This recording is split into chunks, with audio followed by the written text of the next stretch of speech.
শৈশব ছিল এক দুর্দান্ত অভিযাত্রা, যেখানে ছিল খুশি, নির্ভাবনা আর অফুরন্ত খেলা।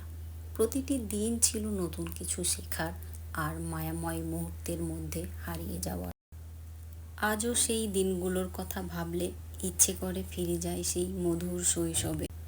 শৈশবের সেই দিনগুলো যখন দুঃখ বলতে কেবল খেলনা ভাঙা বুঝতাম, আর আনন্দ ছিল একটা ছোট্ট চকলেট পেলেই।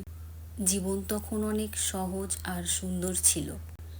যে দিনগুলো ফিরে আসবে না, সেগুলোই সবচেয়ে মধুর স্মৃতি হয়ে থাকে। তখন চিন্তা ছিল একটা, বড় হওয়া।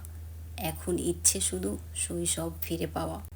শৈশবের স্মৃতিগুলো যেন একটা সুখের আকাশ, যেখানে দুঃখের কোনো স্থান নেই।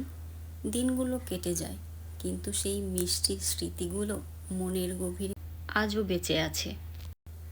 শৈশবের স্মৃতি এক মলিন স্বপ্নের মতো, মনোলোকে ভেসে আসে তার মিষ্টি ঝলক।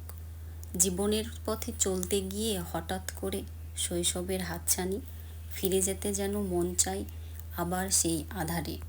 শৈশবটা বুঝে নিতে পারিনি, আর এখনো ভুলতে পারি না।